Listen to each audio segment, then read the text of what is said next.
My name is Miles. Your name is Patricia. This is the Questionable Content Podcast.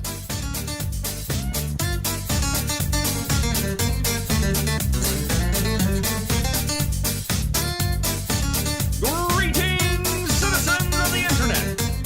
What, you like my intro? No, now I'm all shy again. Why are you all shy again? You have nothing to be shy for. It's just you and me sitting here having a conversation. It's weird. What's weird about it, man? Well, come on. How often do we sit around and talk about random shit? It's like a pressure to be interesting. It's not really. No, you don't worry about that. Pretend the microphone and none of this stuff exists. It's a giant phallic symbol right in my face. I know, isn't it delicious? It looks like a black guy's because it has an afro. Yeah, but a black guy's cock, do you think it would have an afro on the very end of it? He's really furry. You know, he hasn't shaved in a while. My God. But at least it smells nice. I mean, how sad would that be? So, Patricia is my ex-wife, mother of my first child, and also one of my greatest friends, and proof that anybody can get along with each other no matter what, because... yeah, we've been through some interesting shit. Anyway, she is also a student to become a teacher, is what she's working on. I'm probably totally butchering that. I have no idea what your credentials are.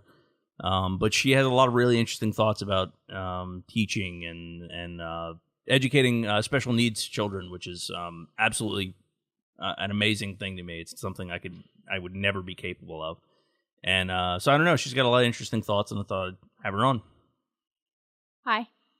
It's not really, I mean, obviously I don't have a lot of experience as a veteran teacher, but part of the process of becoming a teacher is you do a lot of hands-on work. You have to be in the classrooms with the kids, you know, working with them, because most of what you do, it's understanding the students and how they're responding and adjusting accordingly. And you can't learn that in a book. You have to just do it. But the biggest thing, because people are always like, oh, you have to be so patient. It's like, it's not being patient. It's understanding that that's what's expected. Like, a 5-year-old cannot sit still for 20 minutes. Well, maybe 20 minutes, a 5-year-old. It depends. But anyway. So let's say a 3-year-old, if you're doing preschool. A 3-year-old cannot sit at a desk and work for an hour straight. And that's not their fault. They're not physically capable. Like, you couldn't jump off of a building and fly. They can't do it. I think most people aren't capable of sitting in a single spot, focusing on a single task for an hour at a time. I think it's something like our the way we work. It's good to have like a small reset, whether that be, you know, get up, go make a glass of water, take a piss, cup of coffee, whatever it is. That 5-minute break actually does something for us. It helps refresh our brain and reset things. I forget the percentages and the numbers and even the study and the paper that it came from. You have Google, use it. But it was a brilliant thought. I really enjoyed the paper. So why special needs? What's the I guess why? It's an underserved population. I mean, definitely here in Louisiana, because our schools are a bit lacking, and I'm sorry, that's not shocking at all. No. Like, I mean, I'm not saying this individual teachers and individual schools or even individual schools themselves are all terrible, because we do have some great schools and great teachers here. Just as a whole, we don't rank well in our own country. You know, we got the test to prove it. Yeah, not to mention how we rank in the world. Like, the rest of the world ranks significantly higher than the United States, and we rank very low even in our own country as far as our educational standards go. So what do you have any thoughts about Obama coming to visit and hanging out at McKinley? Not really, although one of the students at my current placement school was very excited that President Martin Luther King was going to be visiting, because he got the names mixed up since the holidays was like right there. And we're like, well, not quite, sweetie, but that's cute. You tried. Yeah. Yeah, I don't know. It amazed me because I went to one of the best schools in the state the year that I graduated. I think we were either first or second in the state. And then I've also been to schools that were like, fucking bottom of the barrel. Then again, before I think most of my education really came from going to schools in Texas when I lived in the Austin area. They really, the teachers there and I don't know, the way they did things, it really interested me, and it really, I guess, drove that pursuit of knowledge. Well, that's definitely why I picked early childhood, because the value of learning and the love of learning, it's almost instinctual. Young children love to learn. They love to explore and find out new information. So it makes teaching them, I'm not going to say easy, because of course it's not easy, but kind of instantly rewarding, because they enjoy the process so much more than, say, high school students, where it's torture. And, it's like, as a college student, I don't blame them, because when you get to higher level thinking and higher level learning, it's a difficult process. If it's not difficult, you aren't doing it right, because to learn, it does take it takes that confusion state that you have to go through. So, makes sense to me. So, what do you think about the? Do you have any thoughts you'd like to share with the general public? And one of the reasons we're not using your real name or your full name is so that we can get to this. Or you can say whatever you like. What are your thoughts on the Common Core? And okay, so there's a big shebaggle about Common Core. If it's about teachers and it's apparently bad. Well, that's not true, first of all. The only thing the Common Core is, it is a set of standards that is now used by like 50 or 49 states. Pretty much everyone's on board. Maybe it might be lower than that, but I know it at this point, while we're recording, it's the majority of the states using it. And what they are is just the standards themselves. It's just saying by third grade, Timmy should be able to do the following things. He should have these academic skills based on whatever subject they're for.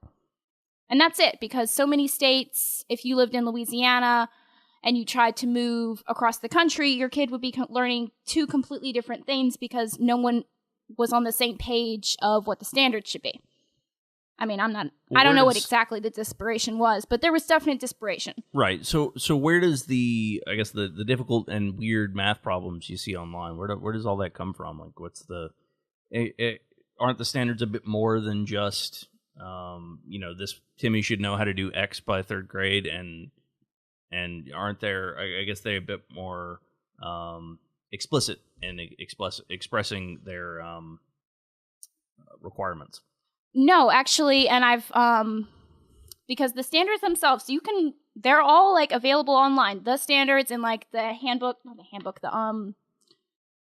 bill that was passed, and it's all like, if you want to go and read it, it's all there, and it explicitly states, I don't know the page numbers because I've read parts, I haven't read the whole thing like straight through cover to cover, because that would be insane.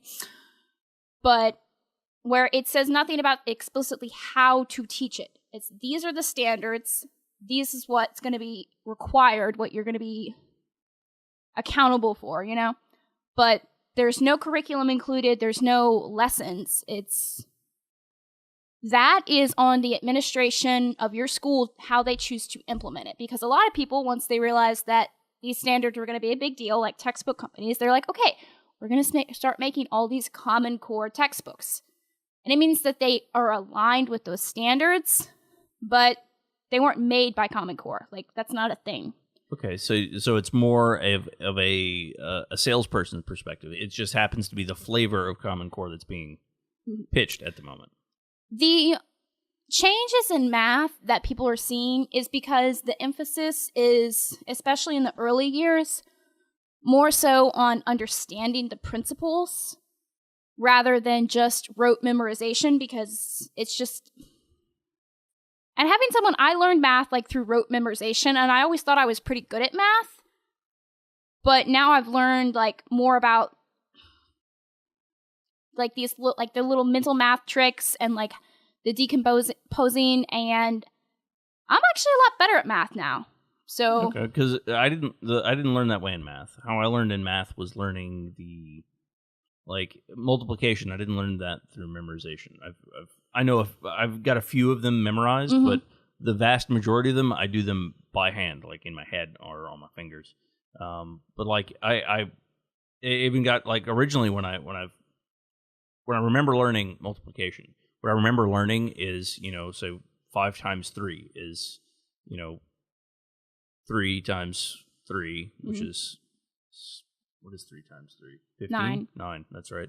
And that times 3 is, that's not how multiplication works. 9 times 3 is 27. I remember what it was. Okay, so you take, so 5 times 3, you'd have 3 5 times, and you add them all together, and ta-da, you get your answer. Yeah, that's repeated addition. It's one of the basic definitions of multiplication, and it's the way that it's introduced.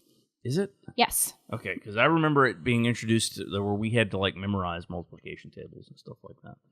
If you have, and that is one of the stark, well, I wouldn't say stark differences, because, I mean, I don't know exactly how math was taught in every single classroom 20 years ago. I wasn't there. I'm sorry. But that deeper understanding of this is why multiplication works the way it is. It's, I think, a good... Well, how were you taught math? Memorization. Right. But like a good example... but I'm saying I was good at math, and the way I learned math was through learning the there you ideas behind math. Yeah. So it's just that mentality that it takes a little longer to learn on the forefront, but it gives you a much more solid base. Whereas if you're just doing straight memorization, that can be easily forgotten through misuse and just not using it anymore. Like calculus. I took calculus in high school, and I couldn't tell you anything about it because I didn't truly understand it. I just memorized the rules.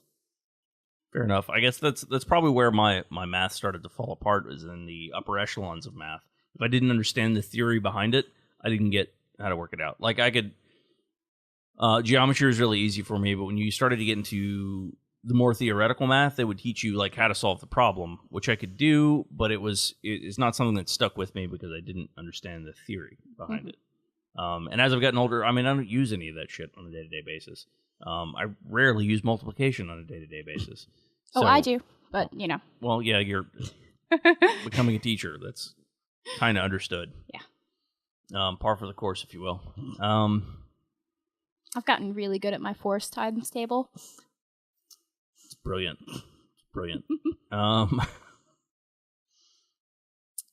Cheeseburgers, man. I don't know where to go from here. We're only 15 minutes in. See, that's the problem about having a conversation before having a conversation on the podcast. What do you mean? Oh, because we already talked about stuff? Yeah, you run out of things to talk about. No, we won't run out of things to talk about. Yeah, you don't think? We haven't run out of things to talk about in 12 years. That's true. But where do we start, though? We usually start in weird places. But you provide most of the conversation pieces with all your drama. What do you mean all my drama? All your drama. I don't have drama. Do I have drama? You have... Into the mic, please. No, you are not publishing Into the mic, please. You're not publishing that. Come on, throw it in there. I'll decide whether I publish it or not. What's my drama? I want to know. This podcast is about truth and honesty. If you've got something to say. Oh, I know, but I love my baby mama. She's amazing. I'm just saying. And that's just the latest. Come on. Taylor, I know. Oh, good God, Lorraine. Taylor. Yeah, I know, man. I've dated some winners. I know. But, maybe you've got to... I'm the kind of person that has to fail in order to succeed. I have to fail and get it wrong and learn from getting it wrong as best I can, which I've been kind of shitty at. And only up until, I'd say, the past maybe 2 relationships have I really applied any of that. That's before my current one. With this one, I've probably learned more than anything else. You a drummer now? I'm gonna have to edit this part out too. I know. You don't have anything more to add? Come on, man. What's do I have any more drama than just Woman drama. Come on, you have your own flavor of drama. You do. My drama is less drama than yours. Yeah, your drama is not. All my drama is the people who surround me's drama. I know, it's fascinating. Between you and my mother and my sister. I know, I love them. I love them to death. They're so good to me because I'm not there. I'm not in it. It's so good to me. I don't get to have drama. If it And were a Corey. TV. Oh, I love Corey to death. Corey But if is it was, the drama. I know, he's amazing. I love him to death from all the drama he stirs up. If your family was a soap opera, I would watch your family. You're not that funny. Oh, I don't know about funny. You're just so fascinating. You're just a group of very interesting people. A group of people who can't control themselves. I know, but most people can't control themselves. It's fine. You know about my mom scratching the profanity on Lynn's truck? Yeah, I remember that. Oh god, the first time Tina saw it, it was we were doing a garage sale, and she's like, "Oh my god, who did that?" And she like, because there were like kids walking around, so she went and grabbed a jacket and like covered it up. That's so good. What did your what your mom say, or what Lynn say?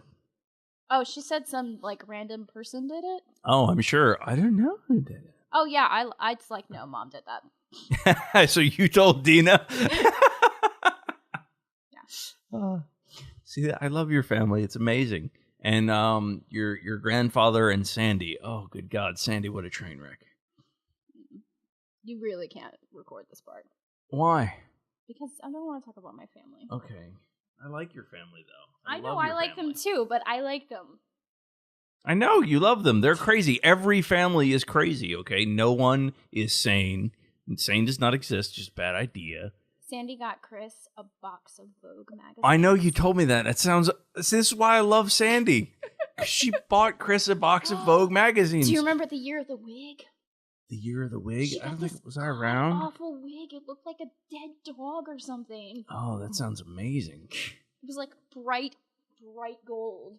I still love that she got Chris a box of Vogue magazines. Do you think she's losing her mind? Like, what is? No, it made sense to her. Okay. You got to know Chris, though. I mean, oh, good God. It shows how much she knows Chris. Well, he once told her that he uses magazines to draw figures. Okay. All right. Well, I guess that kind of makes sense. It shows some forethought on her side. Yeah. Okay. See, they're not as crazy as, as they think. It makes outside sense of to her. context. Outside of context, though. It's a weird line of thought, but I can see where she was getting at. Like, okay. See, now you're justifying the people in your family that. Because we're thoughtful crazy. I know you've always amazed me at how thoughtful you are as a group. I love your family. They're amazing. They're an amazing slice of what it is to be a family. And do you think my family's any less crazy? I don't care for yours. No. I meant my immediate family. Wife, children. You, yeah. Do you think my family's any less crazy? Look at my life. It's fucking nuts. No one has a normal family. That's your own fault. You've surrounded yourself in that. I've surrounded myself with nutcases? Yes. They're more interesting than all the crazy people in your life are people you put there. Yeah, but they're far more interesting. In Corey's case, literally put there. That's true. But no, they're just crazy people are far more interesting than any other people. They just really are. Your body. You have the bladder of a mouse. I'm an asshole. Well, yeah. Is it supposed to be surprised? No, I just was reminding you. Right. Anyway, where were we? I had to take a break from my bladder, and then you teased me about it. Yeah, yes, that's very true. You do have a ridiculously small bladder. And I said, I do not, because I'm a teacher. All right, so how many times a day do you get a chance to go pee? I told you once, during lunch. That is ridiculous. You can't go pee between classes. No. Really? I mean... What if you have to go, man? I mean, if you have to go, you're going to have to alert somebody to keep an eye on your classroom. What if but you really shouldn't. What if you're having that time of the month? Well, Okay, I mean- I don't want to break it down for you, Yeah, man. I don't know. I'm sorry. I don't know how any of this shit works. Tampons do not need to be changed once an hour. I mean, if you're having issues like that, you have a health condition. Well, fuck. It shows how much I know. I know enough about human. I don't think Or you female. need to know about menstruation. There's not going to be a quiz. Okay, good. I mean, I don't even get one, so I don't think you would. Yeah, it's true. There's a lot of shit that I don't know. There's a lot of shit that I do know. For instance, I know a fuck ton about computers and technology, but I don't. I don't know much of anything about anything else. Yeah, because that's where my mental power has been devoted for the past 12 goddamn years. It's exhausting, folks. Don't do it. Don't get a job. Don't get a job. Stay unemployed. Live off the man. Again, No, that's no, total don't, horseshit. don't do that. Don't do that at all. Don't be that guy. No, don't be that guy. Get yourself a sugar mama. That's what you need to do. No, you should find something that is meaningful to you and that you have a passion for and that you believe in, or at the very least that you believe in. I'm fucking trying, yeah. I mean, it's just, I don't know. I've had to go back to school to start this whole, like, getting to become a teacher thing, and it has not been very fun, of course. I mean, because it's a lot of hard work and whatnot. Well, yeah, nothing worth achieving is easy. Like, nothing worth going. Like, if it was easy to go out and do something that's absolutely great for you, then everybody would do it. It's hard sometimes. Yeah. What was my point? Oh yeah, but I mean the silver lining of it is, you know, I don't know how to phrase it. I don't know, because I've rambled on and on about this before, you know. Whatever ramblings, kind of what the show's about. But it's very refreshing to be, at least at the moment, just working towards. But it's very refreshing to have something that you think is important and you think is worthwhile doing. Because even when it does aggravate you, and there's a lot of aggravations that go with it, it doesn't matter because you know that it matters, that this needs to happen. And you're just going to put up with the bullshit to get there. So, who was it that was giving me shit about starting a podcast and having that as my primary focus instead of my shit job? The woman who does not have 3 children. Yeah, you got a point. So, yeah. But is it not possible to make both work? Well, maybe. But I'm pretty sure your kids like to eat. Yeah, but I mean... They're needy like that. Well, look, I feed them once a week, whether they need it or not, and I think that's plenty.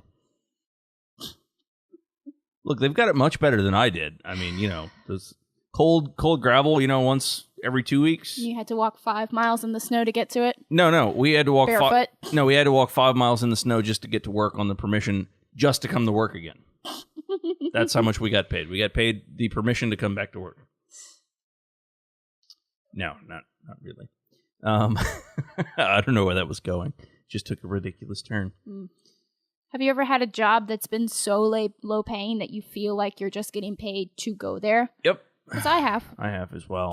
When I worked as the butcher's assistant, because they thought of it as a valued skill to learn, which is great. I really enjoyed. Like the work wasn't all that bad. It was a little messy, but a little dangerous at times. You're working with very sharp implements and you're grinding meat. I mean, in a meat grinder that could potentially just take your hand off.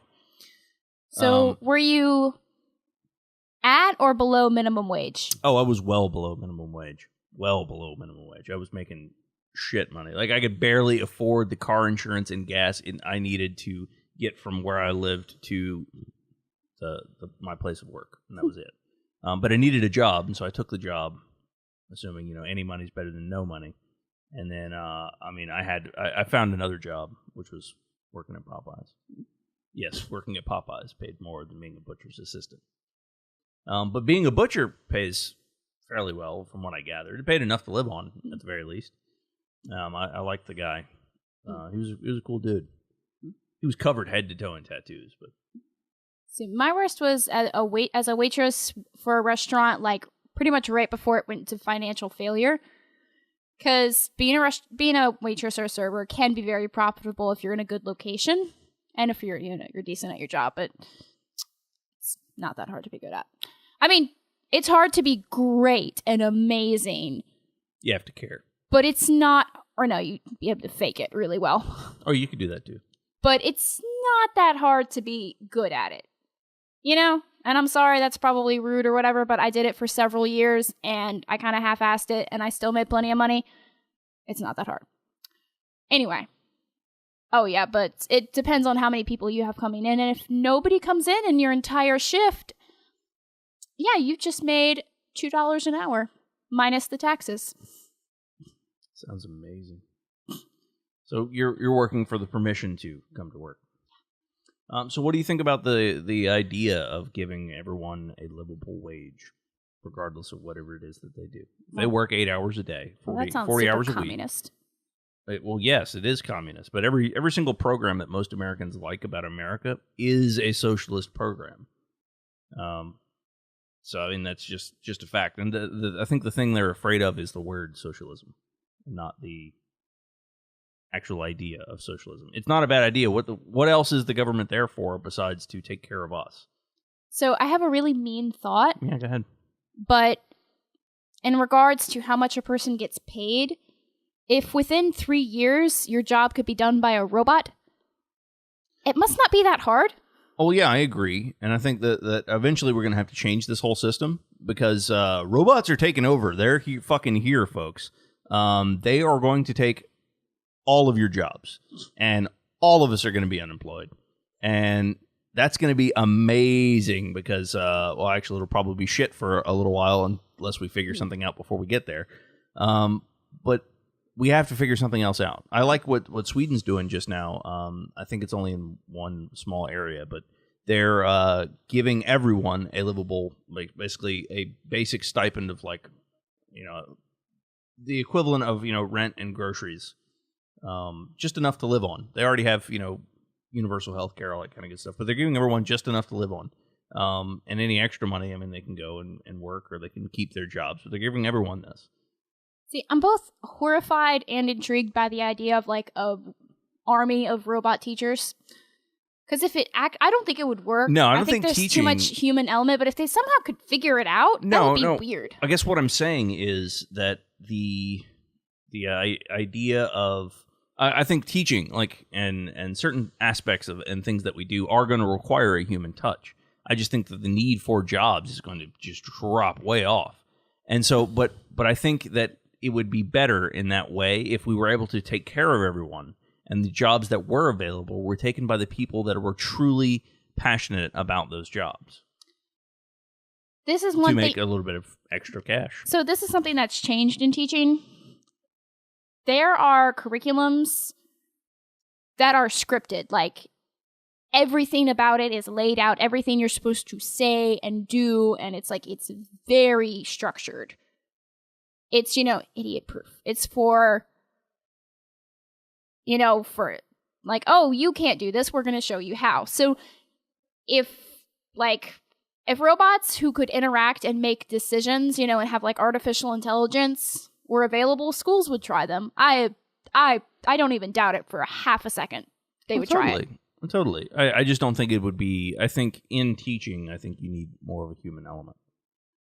But I also think teaching has to change. I don't think we can continue on with these sort of this factory of pumping out children that are educated in a traditional way. I think teaching and the curriculum and the things that they are taught has to change. Not necessarily at, you know, where the level that you're teaching, but I think in the upper echelon, say high school, that whole idea is going to need to change.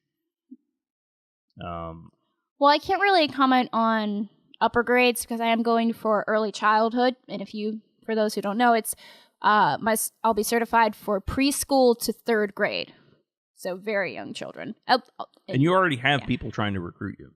Yeah, but that's what was I gonna say? Oh yeah, but I mean, I think for like the upper grades, because like high school and college, you know, information can be given lecture style because you've accumulated study skills and. Well, yes, but I don't necessarily mean the way that it's given to people.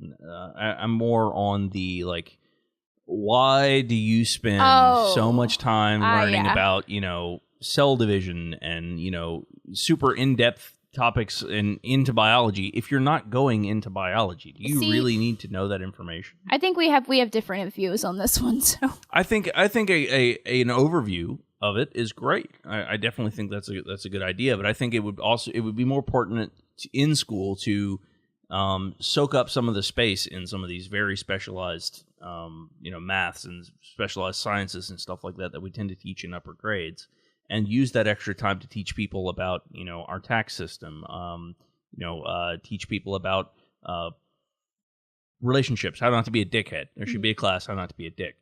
We should teach people life skills instead of teaching them these. I think that some of the time that is used to soak up those specialized topics should be used for other things like that. Thoughts? Well, as someone who has recently gone through beginner level college, like biology, geology, a lot of the information is stuff that you covered in high school, at least, for the introductory courses, which is all that's required for... I know, and that's fine, but it's why? Why do you need it? No, I'm saying that is actually in support of your point that if you want to learn that in college, but I mean, I understand where the argument coming from is about learning more important life skills, but my thought is I don't feel like that's the purpose of school. The purpose of school is to enrich yourself academically. It's an enrichment, but it is specific. And the type of enrichment you're speaking of, I think, should be coming from life. It should be coming from other people that you know, for adult, like parents or mentors. Well, this is the argument that I'll use in the same respect to work. You spend so much of that time per day. Like, that's a vast amount. Like, the majority of your time as a child, if you're in school, is spent in school. Don't you think it should be the other way around? That you should be working on how to become a better person, how to be happier, I guess, or be more fulfilled, and less, and not necessarily less on scholarly matters. If you're not interested, if you're interested in it, then you're going to spend that free time that you have pursuing these things. And otherwise, I mean, I still think that there needs to be room for teaching the upcoming generation these things, and I don't think that there is necessarily a place for teaching people these, or spending so much time teaching people these very specialized ideas like in biology and chemistry and stuff that no one uses. Well, I think that relates very well back to the idea of play. So in early childhood, you're still, in a similar sense, it's a lot about those bigger needs that you're talking about, but for a child, it's a lot simpler. It's being happy and enjoying the experience. I'm trying to think of a way to put this. Feeling safe, having consistency, learning social cues. And there is a lot of that, like, personal growth and fulfillment. But even with that, there's a push against it, because one of the best things that you can do for for an early child, it's practically our motto is, children learn through play. Children learn through play. I have sat through I don't know how many lectures going into detail about how children learn through play. So what do children learn through? Play. Oh, okay. And schools, because of curriculum being pushed down, it's what we say. Basically, the expectations of what were in 4th grade are now in 3rd grade, and for 3rd grade, 2nd grade, and so on. For that, that rush for academic performance, because like you said earlier, as a country, we're failing and we know it, and we're really, really trying to catch up. Yeah, I agree. But I don't know. Some of my ideas about that. All right, so yes, it's good to be educated. It is very good to be educated. However, in the average everyday man, I don't think he needs all of that. See, I think we should hold ourselves to higher standards. I think certain understandings should be considered basic knowledge. Oh yeah, so do I. But I'm not saying. All right, so for instance, I don't need to know, and I never have used since high school, how chemical equations are balanced.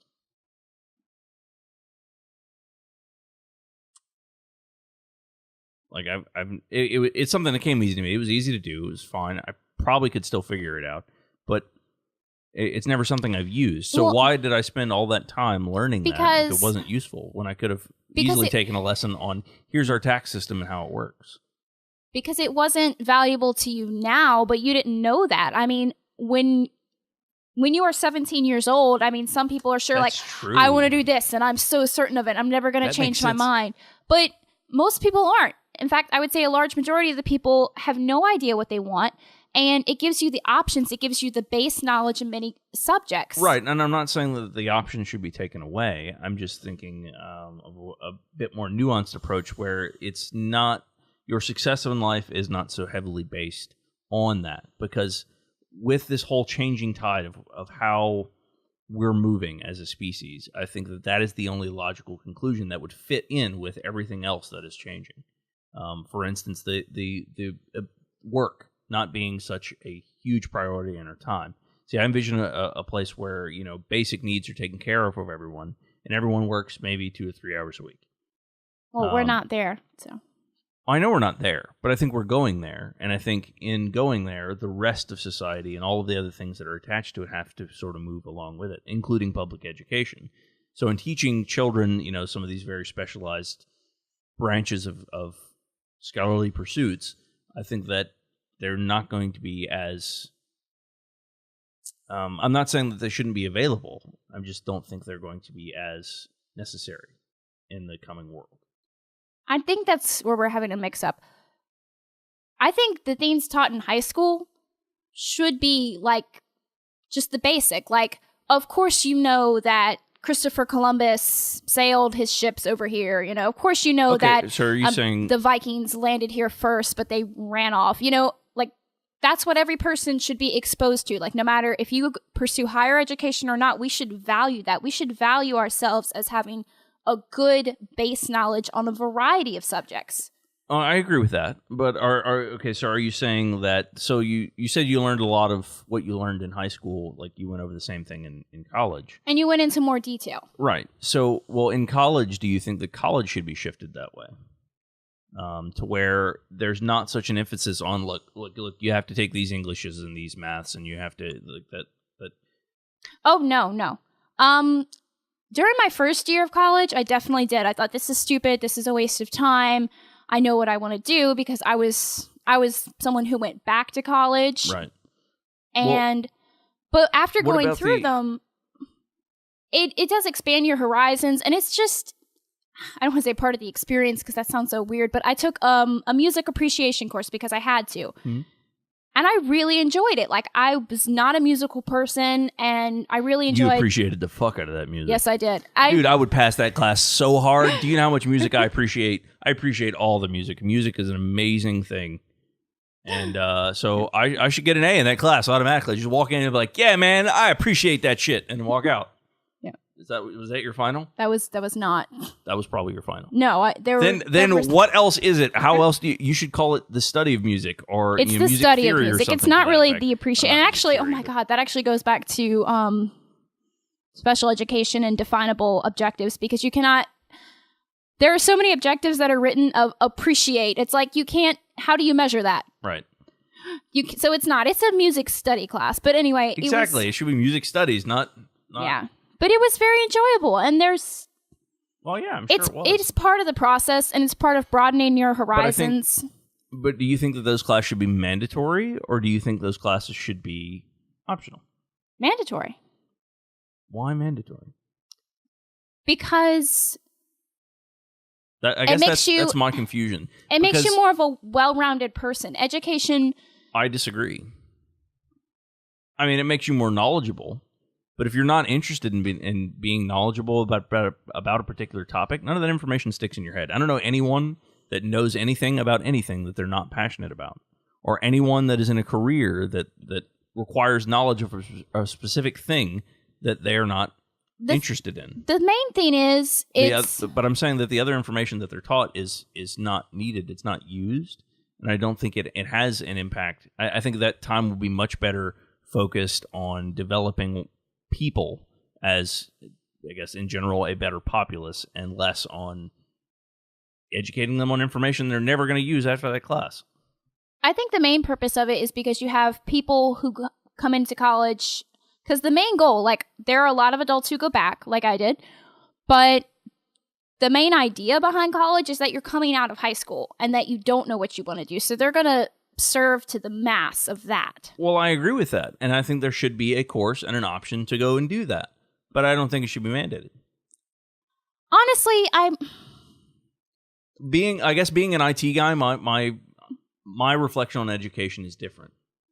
Because in order for me to succeed in my career, I have to study particular topics and achieve particular levels of certification. It's not a traditional educational path. And IT is such a broad spectrum that I can study individual slices of it that the ones that I'm interested in. And so that's, I guess, where my education comes from. And I'm still doing quite well for myself without a classic college education. I have some college, obviously, but I don't have that full 4-year or even undergrad and on experience. I don't have that, but I work with people that have those higher degrees that I just never saw any sense in achieving. I think, and it's going to sound very hoity-toity, but I think it's more about that. Okay, so to say someone is a college graduate, that they have their bachelor's, I think it's not only implying, okay, this person is knowledgeable in this particular field of study. I think there's also the implication of this is an educated and well-rounded person. They've looked at all their options. They've pursued different things, and this is what they've chosen, and this is what they're the expert on. And that's great, and I agree with that, but I don't think it should be such a mandated, hard, this is the line to do it. I think it should be much more nuanced. Well, I have no part in college, so. Because, all right, so if you have someone working in a field that they're actually interested or passionate about, they're going to do a much better job than if you have somebody that wound up in that field that is just working to collect a paycheck, just doing what they need to do to get by. Well, yeah. So you would want people, so then college would be a reflection of, okay, well, you've got these people coming out of colleges and they've chosen their path through college. It's something they're legitimately interested in. Let's find a place for them within that field. It's just there's so many people who they think they want to do something and they get a little bit into it and they're like, I don't want to do this. Or they find something that they're 1,000 times more passionate about. And if you pursue it your route, there'll be a lot of people who go into careers thinking that's what they want, but then realizing it's not for them. And they're just stuck in this corner because, like it or not, college is very expensive. And once you get a certain way in, you just got to follow it through because you can't back out. I don't think college should be expensive. Well, that is a big question. And unless you have like $5 billion, I don't know how to fix it. Oh, I don't either, but I don't think college should be expensive. I totally think college should be free. Like almost every other well-educated country on the face of the planet that you think of when you think of educated people, college is free. It doesn't cost the average man anything.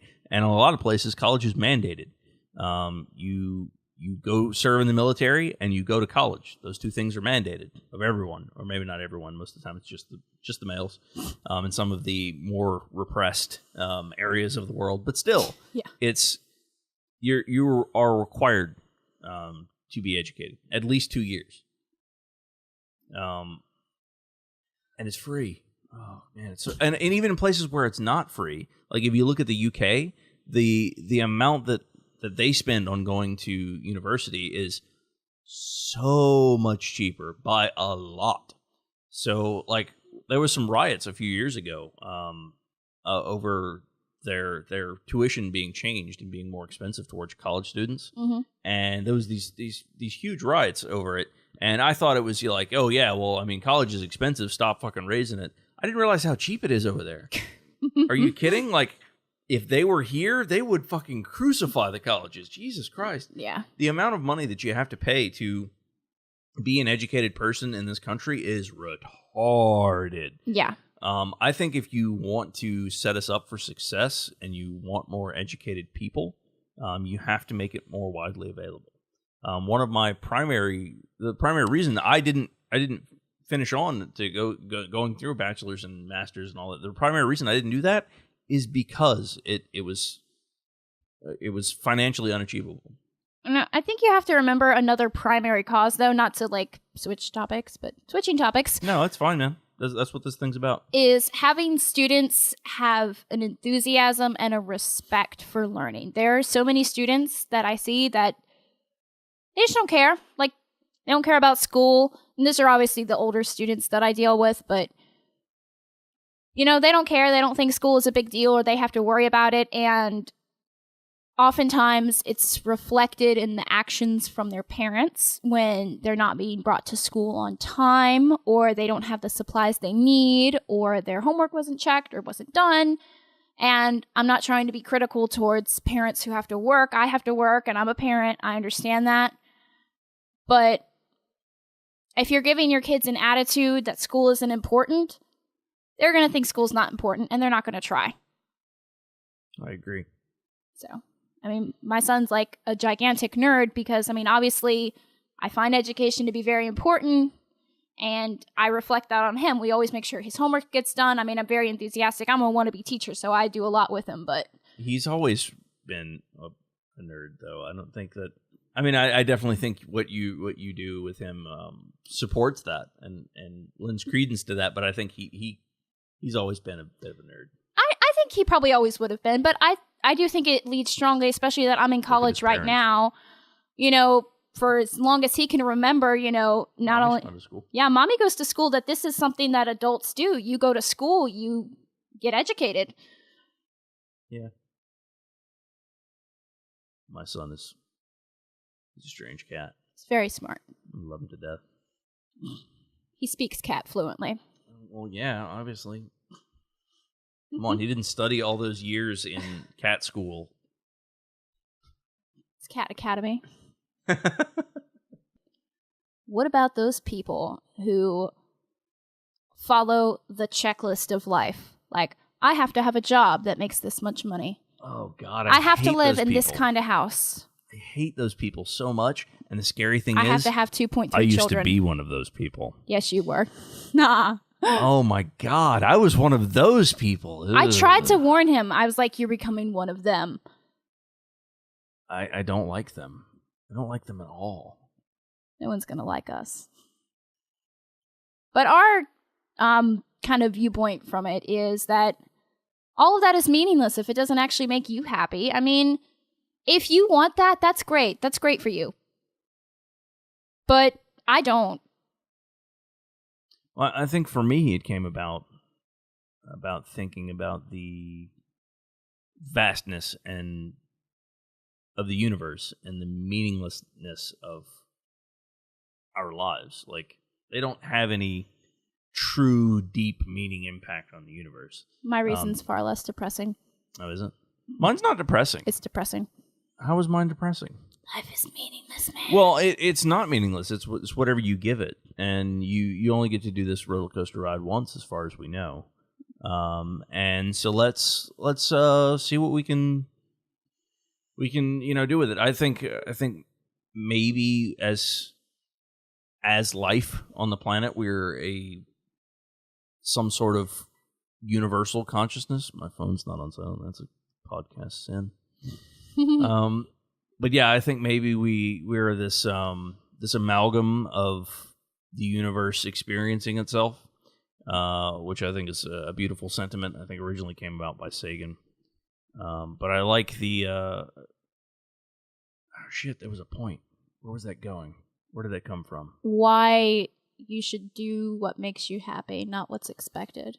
Yes. So because our lives are so short, and because we give our own life purpose.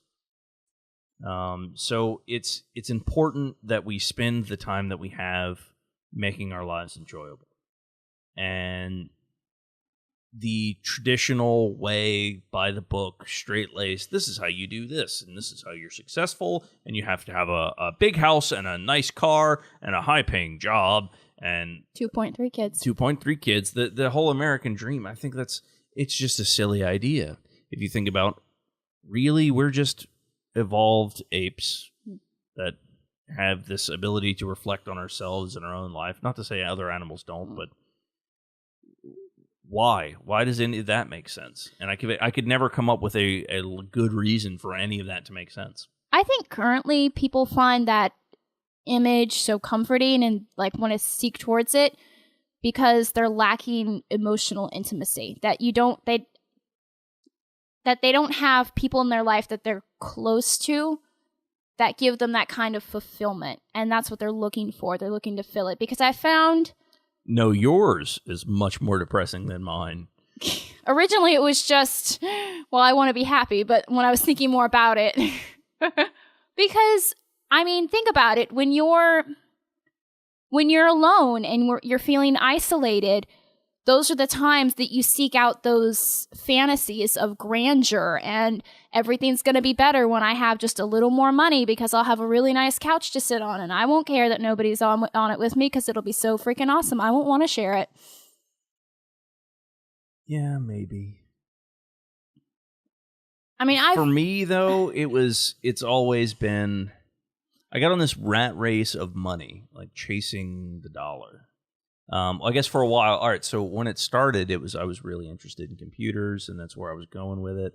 And then I kept seeing more opportunities for more money, and so I kept going for those. And it wasn't so much that I wanted to have this cool couch all to myself. It was more improving. I like being alone. I like my own mental space. I don't necessarily like being alone, but I like my mental space. But have you noticed that a lot of that went away when you met your wife? Yes. I don't think those are coincidental. I know those are coincidental. I don't know. I think they're causational. What do you mean? I think having that closeness and having that comfort in a different way from her... led you to not need those things anymore, that you were using them to fill that space, and because you had her now, you didn't need them anymore. That's true. And it could be so another one of the big lessons that I've taken away from a psychedelic experience is to let go of things.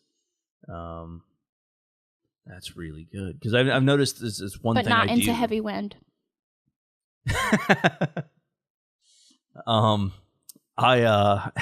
I go into, or I have this tendency to hold on to things, like the way things are, or a particular situation, or this thing always made me happy. Instead of taking it in, this thing made me happy in this particular moment, I found myself holding on to, not wanting to let go of things that were.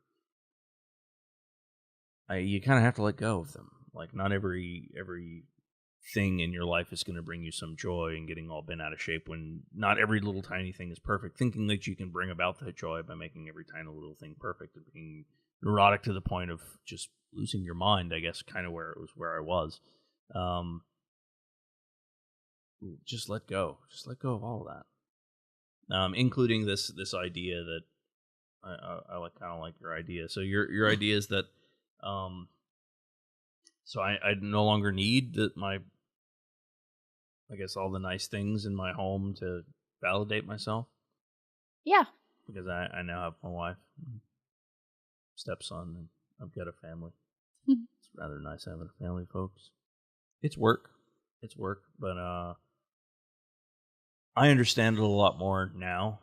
I understand myself a lot more now, which I think is more important than understanding the situation more. Understanding how I work, being able to communicate that. That must be nice. Being a mother is all guilt. All guilt. Oh no, I totally feel guilty about, I feel guilty on a daily basis about, both my stepson and my biological son. I feel guilty on a constant basis. I feel more guilty. Do you? We're gonna get into guilt off. You want to guilt off? Do you even guilt, bro? Do you even guilt? Let's guilt it out. I have the heavyweight in my hand right now. Don't you make me pull it out. You have the heavyweight? Oh yeah, you do got a good one. You got a good one. I made my son's school has this thing called Grandparents' Day, where every school I'm sure has it, where your grandparents come and have lunch with you, and his school always has the book fair set up at the same time. Coincidence, So grandma and grandpa have lunch. They buy you a couple books. They check you out early and go have fun. My son loves it, of course, because his grandparents think he hung the moon, of course. And his pawpaw is his best friend. He has said that multiple times. And the date of it was changed. And being an irresponsible, hectic college person, I didn't realize the date of it had changed, and so they missed it. They did not realize it was a certain day, and my poor baby had to sit there at the table with everybody else, wondering why his grandparents weren't there. And he'd been explicitly told that they were going to be there.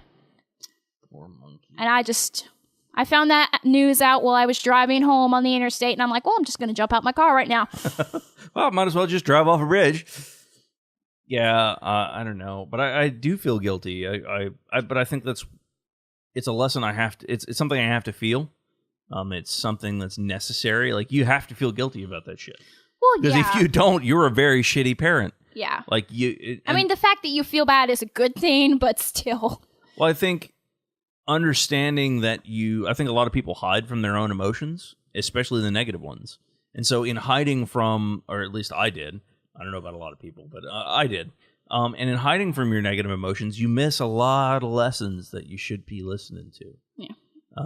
And sort of numbing yourself to that being uncomfortable, you miss a lot of what the world is trying to, or what your situation is trying to tell you. I think Lesson 1: read all notes from teachers. Read them. Yeah, that's a pretty good lesson. And write things down. But no, I do feel like that's something I was doing, was running away from all the negative feelings that I felt, and in doing so, creating all of this chaos that I was experiencing in my life, instead of just letting go of the shit I was hanging on to and actually sitting down and being with my, I guess, negative thoughts. I think thoughts and feelings they teach you a lot. You just gotta listen to them. That's not something I was, up until recently, capable of doing. It's a good thing to be able to do, I think. Oh, it's a shit place, don't get me wrong. You bawl your fucking eyes out and squall like a baby, but it's good for you, ultimately. It's good medicine. What? It's true. Nothing. Just... But yeah. But in lieu of fanciful things or a good spouse, if you can't find those things, another good way to fuel that fulfillment is find a purpose. Yeah, I kind of like that. So, one of those things, you either got to have some nice stuff, you got to have people who love you, or you need to have a purpose. And if you have all of those, well, you just won. Yeah, you won the fucking lottery there. I don't know. I feel. I got 2. You got 2? I think I got 2. It took me. So there's something I think a lot of people miss, and something I think you were on about, is that in finding something that you're truly interested and passionate about, it's not something you can really pick. It's something that sort of has to come to you, and sometimes it takes a long fucking time for that thing to come to you. I would agree to that. Yeah, but I think that's what you were on about, when people not knowing what they wanted to do. Yeah. And I think that was something I struggled with in my career. The reason I hung on to it for so long, even though I've hated it for so long, is simply because I didn't know what else to do. I didn't have any other focus. And so what I was doing is trying to explore all the different options that were out there for me to try and find something I was truly passionate about, or something I really felt connected with. Or something else I could do besides IT work. And that's what I guess found in doing these kind of shows. Because even if they don't make any money and no one watches them, and I have to support myself doing whatever I can to continue doing this, I still want to keep doing it. Yeah, I know. Blowjob. Wait, what? Blowjob? Yeah. What do you mean blowjob? To support yourself. Oh, you mean I should give blowjobs to support myself? You know what? Look, if I got to take a shot in the mouth to continue doing, if tell you what, if I had to take a shot in the mouth once a week to do nothing but podcasting and have the rest of the time to do whatever it is that I wanted to do, exploring my own interests and bringing really good content to the show by exploring my interest, I think I would totally do that. It's not that bad. No, I didn't think it would be. As long as everything's, clean. Yeah, I'd totally be down for that. I wouldn't have a problem with that at all, because it's something I'm legitimately passionate about. I enjoy blowjobs. Yeah, Passionate about them. well, yeah, you gotta. I mean, if you're gonna make any money doing it, you really got to put some effort in. I don't think you have to love it. I think you just have to get through it. Well, did you hear about shit? What was her name? She's this prostitute that's known for eating ass. Ew. Like that's her thing. That's what she does. Oh God. I'm sorry. Oh my God. It was Tom Segura and I can't even imagine Joe doing Rogan. that like with the person that I love. Oh yeah, it was Tom Let Segura alone and Joe random Rogan. dirty strangers. On their podcast. I forget what the number of the podcast or even the name of the chick, but yeah, that's what she's renowned for. Yeah, so you got to put some passion into your work. I'm saying. I don't have that much passion. I'm just gonna put it out there right now. But yeah, so even if no one ever watches this, I'm totally down for it because I enjoy. I guess the conversations. I enjoy hanging out with people. I enjoy talking and having interesting conversations. And if there's a way in which I can leverage this sort of medium to bring about, I guess, interesting thoughts, that's kind of what I want it to be, the show to be about. And excuse me. Eventually, what I'd like to do is get big enough to where I can bring more and more interesting people on. And so I guess the goal of this upcoming year is to grow this channel as much as I possibly can. And in order to do that, I need your help, folks. I need people to comment on my videos and tell me what I'm doing wrong, what I'm doing right, what they'd like to see, interesting thoughts or stories they have. They're more than welcome to come on. I'm going to have the ability to call into the show shortly. And I really want this thing to be something. And it's something I'm truly interested in pursuing. And I'm willing to take creative criticism and build this show into something that I want it to be. No, I find it really sad the number of people who just like make random, mindless, hateful comments. Whatever. Trolls are welcome. I don't feed trolls, but you're welcome.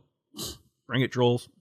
Well, it's just like, okay, so if aliens ever visited us, it'd be like, you have this amazing way to connect with people all over the world, and you're just bitching at each other. What are you doing? Hang on a second. Let me get some water. Okay. Thursday, Friday, I got no classes, nothing due, and then Saturday, Sunday, Corey's gonna be here. Yes. Drop him at Claylis. Okay. I'm in your custody. Oh, yes. So, yeah. Hopefully I will get all caught up this weekend. Although in my defense, on last weekend, or the one just passed, I cleaned my room and did a bunch of laundry. That's good. Okay. I was about to say, get up there and give the mic some love. You can, I guess. No. Okay, so trolls are bad.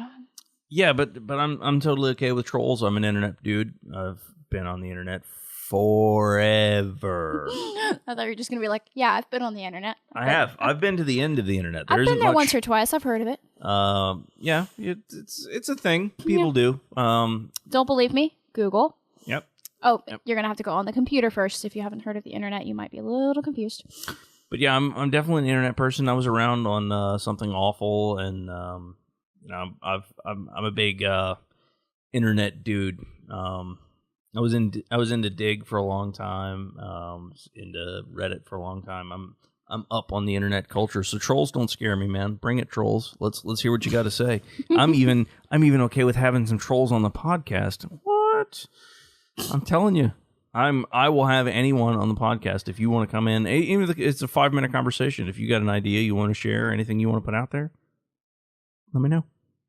Yeah, I'm not an internet person. I just figured out you can watch TV shows on the network's websites. I know, isn't it amazing? It's really fun. You should get a Plex account, and you can subscribe to those channels through Plex. I don't have the money. I have the poor. Oh yeah, man. I know. I have all the poor. If anyone has recently felt themselves being less poor, it's because it's mine now. I've taken it. I've taken that poor for you. You see, I'm about to take some poor from some people because I'm really serious about this podcast thing. So I'm stepping down all of my expenses by a lot. And well, I'm sorry, but coffee butter is not necessary. It's not a needed expense. You're right, and it's much cheaper. It is. It's not a needed expense, but it's much cheaper than the stuff I was buying. and it's better for me. Well, then you have to tell the people about coffee butter. It's not coffee butter. It's butter, and you put it in the coffee. It's bulletproof coffee, and the butter that I buy specifically for the coffee is grass-fed butter. I'm not sure if it tastes any better or what it is. It seems to have a better consistency. It seems to blend into the coffee a lot easier. And also, I have some MCT oil.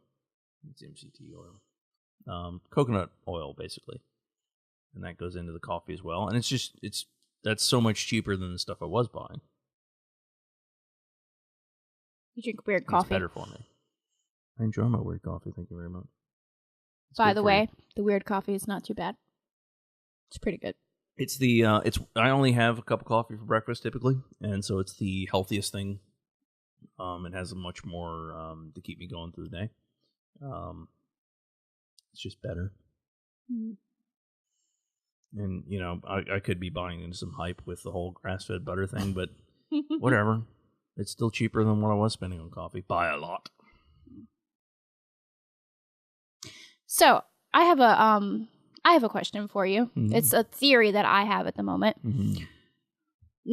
Because discussing of romantic partners and, what your wife has brought to your life. When searching out an ideal partner, I've always felt that you should, whatever the most important aspect of your personality is, like if you think it's your ambition, if you think it's your religious devotion, if you think it's your pursuit to academic perfection, if you think it's just being there for your family, whatever you think that is, that's what you should seek out in another person, and that's what you should find for similarity. Yeah, I like and that. Like pretty much everything else, it can be different, but it's just that thing. That's what you need to be the same on. I like that. I think in a lot of ways that's very similar with me and the wife. I think it's probably our strongest point. We disagree on a lot of spiritual woo-woo crap. And I love you, honey. But she's into the woo-woo. She is, and that's fine. She can be into it. She can believe whatever the hell she wants. I don't necessarily believe all of it. Some of it makes sense, but there's a lot of shit we'll never be able to prove through science. There's some strange ideas out there, like we're all collective consciousness and all that kind of crazy shit, which I kind of buy into. I subscribe to the idea. Go on a few psychedelic experiences, folks. You'll probably agree with me. Just learn a little bit about the. But I still don't but if I was to have somebody in my face and telling me that we're the kind of people that say things like we're collective consciousness and all that kind of good stuff, those people immediately set off my bullshit meter. Because some of them I think have the right idea about it, and some of them use it as a sort of a scapegoat to throw in whatever little strand of bullshit they're trying to sell. But anyway, the question, sorry, I got a little sidetracked. The question was, what do you think people should be looking for? Oh, I like that. I think that's a good idea. In a mate, really what I think people should be looking for, I think they should be looking for somebody they can work with. Nobody's perfect. Everybody has their own difficulties and their own neurotic tics, their own things that just make them weird. Nobody's easy to live with. Everybody's going to have differences on some level. I think the important thing is finding somebody that you're capable of working through those differences with without any sort of fear that person's going to leave you or whatever it is. You have to be able to talk to them about everything. And I also think that in them telling you things that may even be critical of yourself, you have to be able to accept those things from that person's point of view without having any sort of anger either toward that person or holding any resentment toward them. You may in the moment, but I think it's important to work through those differences productively. So are you saying that you would not prescribe to the notion of leaving some area of mystery? There are some relationship experts who say that in order to keep the passion alive in a relationship, you have to have other outlets for that kind of, there is there's such a thing as being too close, and that you could actually ruin Oh, parts yeah, of your definitely. intimacy by revealing too much. I don't know necessarily about revealing too much, but I think that you have to have separate interests, and that you don't have to share every single. Like, I'm pretty sure Claylee is not interested in, some of the crazy documentaries that I watch. I'm pretty sure, and that's fine. I don't give a shit. I do think that there are areas that, like, so for instance, I'm almost 100% positive she doesn't listen to the show, unless I've been there and I put the show on, because I do listen to the show at least once to take notes on and try and better the quality of the show. But I think that I that's fine though. I don't think there are areas and aspects of my life that I don't think I have to share with her, and I think it's important that I have those, and just as equally as important that she has aspects of her life that I'm not particularly interested in. Actually, that's not really what I'm driving at. I'm more like saying maybe I missed the point. The bad things about yourself, like the things that even you would say you don't like about yourself. And I think you shouldn't have that comfort with your partner of doing those things, because that makes them acceptable, and then you'll keep doing them. You should. Oh, I see what you're saying. Well, I'm not talking about negative aspects. I'm talking about like positive or neutral. I'm thinking more of like negative. Like, okay. Like you can become too comfortable, because you should always want to be the best version of yourself around your partner, because that's what's going to make them happiest. Like, leaving the dirty socks on the bathroom floor. Like, yeah, maybe it doesn't bother you, but it's not considerate, and they pile up and it gets gross, and you don't want to be gross in front of the person that you want to get, busy with. Yes, I agree with that. But also, all right, so I agree with that, but you can't find yourself on eggshells tiptoeing around that person about how do I put this? So yes, but you should want to be a better person anyway, for your own sake. You should want to be considerate, because it's a good thing to be considerate. And if you know that that bothers someone, you doing something, and it's really a minimal effort on your part to do that thing that or not do that thing that upsets them, I mean, go ahead and do it, as long as it's not like an ingrained part of your personality. But like, then you're changing yourself. You're changing your behavior. I'm totally okay with changing your behavior for a loved one. I mean, that's not like complete emotional honesty. That's modifying yourself. It's modifying your own responses. That's fine. I'm totally okay with that. But it is still being open with that person, because you can still it's not necessarily they're not mutually exclusive. So you can be open to the point with someone that you're honest about your flaws. And you can also be to the point where I'm sorry, what was the other side of that coin? I got lost. So did I. I mean, that was good. I don't know how to put it into words. It's more just a feeling. Like, I think and every relationship gets to this point. It's that part where you lose the spark or the whatever. There is a point that you become so weirdly comfortable that some of that sexual spark is lost. Oh, yeah, totally. The sexual spark dies in every relationship. And that's what I'm saying. That's what it's from, though. It's from closeness. Yeah, but in keeping a mystery about, your own negative habits, I mean, you should want to modify your negative habits. I mean, it's not just negative habits. Like, So here's the idea. If you want to have another person in your life for the rest of your life, it takes work, and you have to change yourself. You have to change. You have to be willing to change. Not everything. I'm not saying that there shouldn't be lines in the sand and some things that you shouldn't give up, but there should be some things you do give up. Just not.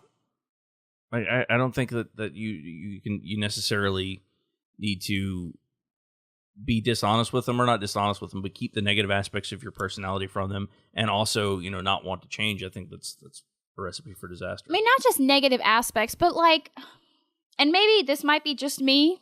And if it is, it's something I just have to be aware of. And it's something I think I'm pretty well aware of in looking for partners. Like, I don't need to know every detail about your day. It probably wasn't that interesting unless like a pterodactyl flew into your building. I'm totally down for that. I totally agree. And there are many times where I do just listen to my wife and go, yeah, that's great, honey. Because it's not going to make you more interesting to me. If anything, it's going to make you seem less interesting because I'm going to be like, God, he's just a normal, boring person. He does all this normal, boring stuff, and that's just not sexy. Well, I'm not saying that you have to like share every tiny little aspect of your day, but I mean... Plenty of people do. It's weird. I know. I know, but I don't think that's like a key central point in a relationship. I think some people are okay with listening and to that person's day, because I think it's also important that, I guess an important part of your family is you should feel somewhat validated by them. You should feel like they listen and understand. I think you like to feel like you're being listened to and heard with whatever it is you're saying. If you're venting about your day or whatever it is. Well, I talk to myself a lot, and I'm a really good listener. But I think that's important. And so in hiding, like if that's something that you need, if you need to be listened to in a relationship, then you need to find somebody that is either A, genuinely interested in whatever it is that you have to say, and genuinely interested in your day, because sometimes we are. Sometimes I'm genuinely interested in the thing that's going on with her. Sometimes I'm not. But when I'm not a huge dick about it. I listen to what she has to say. I'll ask a couple questions. You know, I make sure that she feels like she's listened to, because I know that that's something that she needs, because she's honest about that with me. I don't know if it's something I need. I just know it's something I don't do well. Oh, that's, I guess, one of the reasons why I think you should listen to the negative emotions that you have.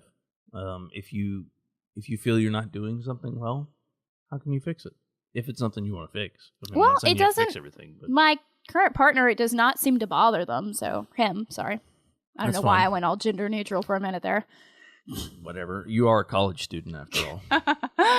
But yeah, like, Would you like me to refer to you as Z or Zier, or what are your gender pronouns? But yeah, we're very like upfront with the whole like, and I guess it probably works because we're both like that. Like, I'm trying to think of a way to put it. Like, sometimes like yes, we're very realistic. I'll be like, well, yeah, of course I'll listen to you crap about, like, you know, talk about your day, and I'll make questions, and no, I'm not really interested, but this is my job as your girlfriend. And he's like, well, yeah, I have to listen to your crap too, so that's my job.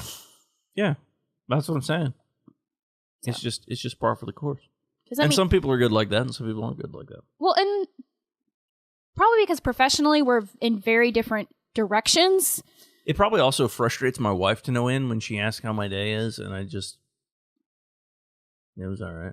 I don't have anything to say about it, because I think that's something that kind of she likes.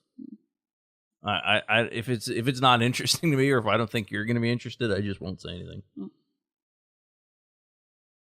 But I wonder, I mean, it probably works. I guess it works well, but I've always wondered about people who work in the same, like, or they're married to someone who works in the same field. That has to be exhausting.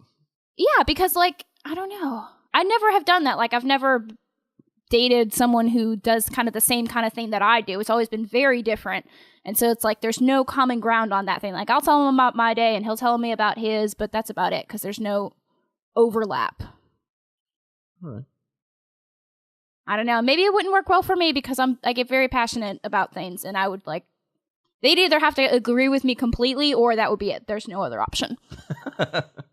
Well, I think that's another thing, is you have to be able to accept the fact that they're a completely separate person. They might have their own ideas about the subject, and those ideas may not match with yours. And that's okay, because we're not the same. That's what makes life interesting. That we're all different, and we all have different ideas. And as wrong as someone may be, or as wrong as you may perceive someone, I don't know, my wife's crazy cult could be totally right, and I could be full of shit. Because a lot of the shit they say, there's no way to prove any of that. There's no way to know. Yeah, but anyway, I understand you have places to be early in the morning.